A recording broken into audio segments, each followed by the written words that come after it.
The president of Ukraine, Volodymyr Zelensky, made an urgent address today in which he stated that Ukraine rejects any outcomes of the Trump-Putin talks in Alaska on August 15. Zelensky says the armed forces of Ukraine will not withdraw from Donbas, and Ukraine is committed to one plan: a full ceasefire before any negotiations.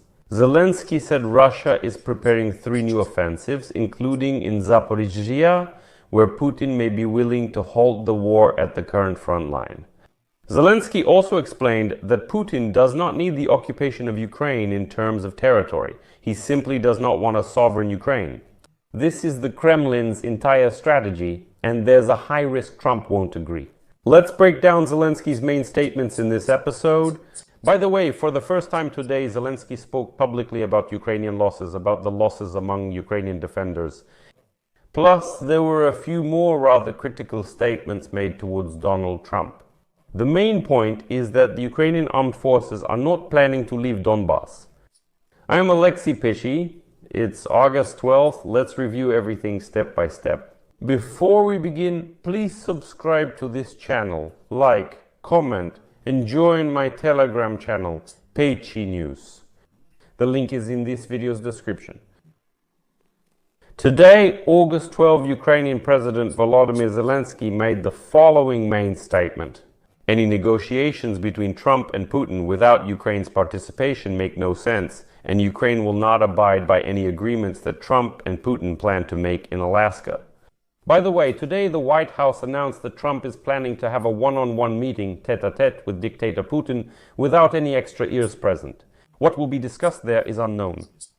So Zelensky has already stated that Ukraine will not withdraw from Donbas. Answering the question about what kind of territorial exchange configuration the Americans are proposing, Zelensky emphasized, "We will not withdraw from Donbas, we cannot do that."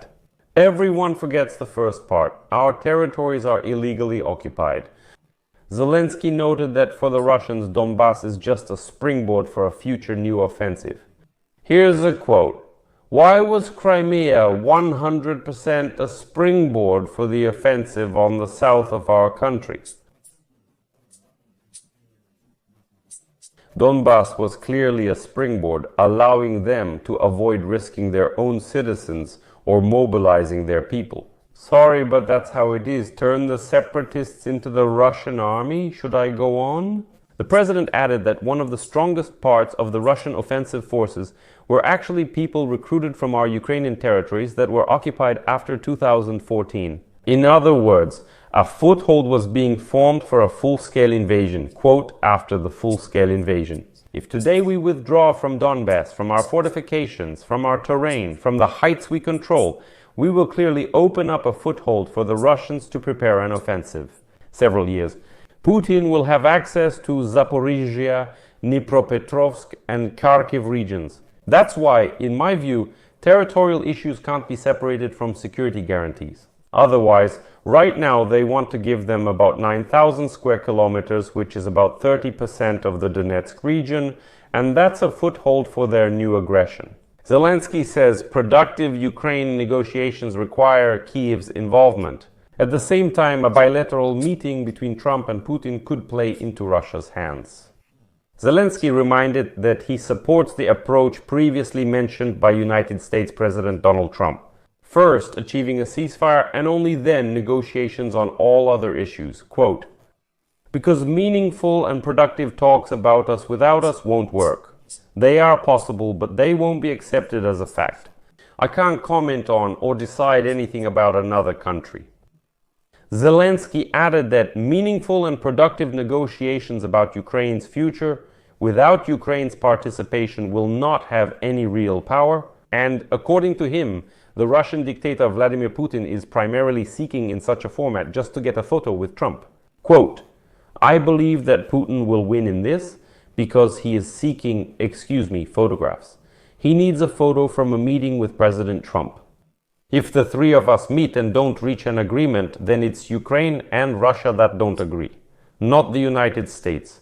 President Trump isn't just a mediator. He's in a strong position because America got Russia and Ukraine to the table. Then Zelensky added that he doesn't know the content of a possible bilateral meeting between Trump and Putin, which, according to reports, is supposed to take place in Alaska. Quote, "Our readiness and their lack of it are unnecessary details. America is as strong as it appears. I'm unsure about the outcome of this Alaska meeting. We'll likely find out together." He emphasized that Ukrainian issues should be discussed in at least a trilateral format. At the same time, continuation.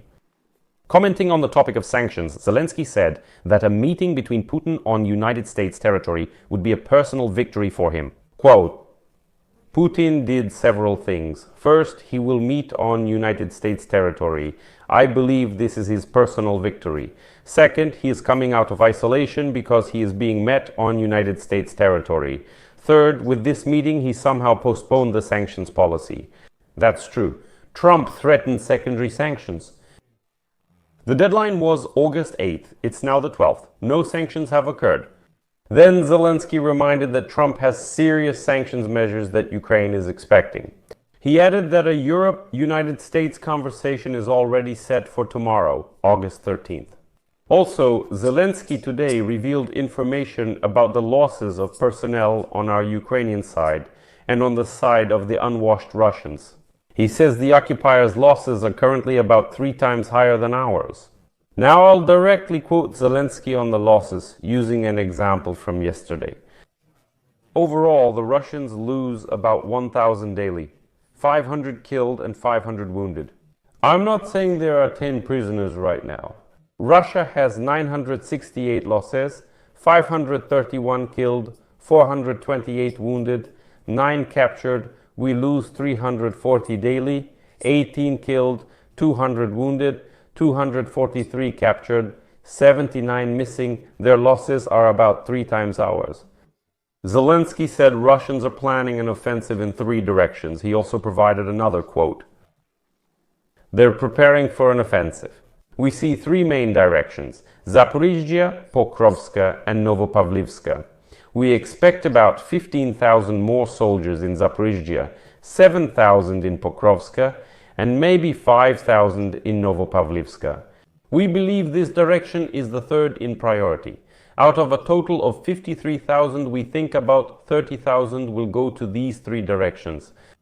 We believe these are their main troops and strongest brigades stationed in the Kursk direction, and they will move. The occupiers will do everything to prepare for an offensive after August 15. We believe that they will be ready by September with these brigades. We think that with additional ones, they could be ready by November. We believe these 3 directions existed a year ago and are following the same plans and maps. This offensive mission in Zaporizhzhia and Pokrovsk was delayed for a year because of the Kursk operation. We see the same patterns, same steps, and the increase in required people. A year ago, they acted the same way, but the Kursk operation caused them to transfer people there. They feared we'd push further into Russia, and that's what happened. In all directions during this month, the Russians will try to demonstrate some kind of advances in order to politically pressure Ukraine, aiming for certain concessions. Zelensky also stated that Putin doesn't need the occupation of Ukraine for the sake of territory. He needs a non-sovereign Ukraine. That's the whole game, as Zelensky says. Quote, "All these territories don't play any role for Putin." I want everyone to understand this. If the issue isn't about kilometers, why withdraw troops from the 9,000 square kilometers of Donbas we now control? Just to help him plan a new operation. We need security guarantees that will protect our state, sovereignty, and independence. Decision makers need to answer these questions, making it easier. But then Zelensky firmly responded to Donald Trump, who had just recently wondered aloud why Zelensky would need the permission of the Ukrainian constitution to, excuse me, simply hand over part of Ukraine's territory to the Russians. And here's how Zelensky responded, quote,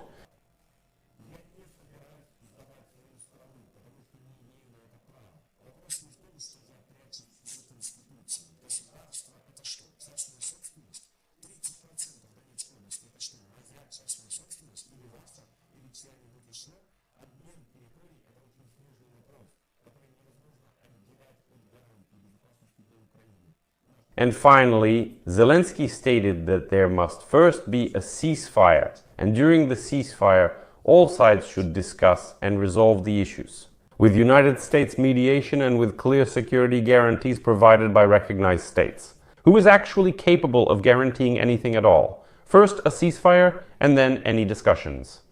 Quote from Zelensky. For example, what can Europe, the United States, or Russia guarantee? Who knows about this now? We need a coordinated position. Tomorrow, August 13th, we'll speak with Europeans and Americans. And I will definitely convey the message that I think we need to discuss such sensitive issues about Ukraine only in the presence of Ukraine.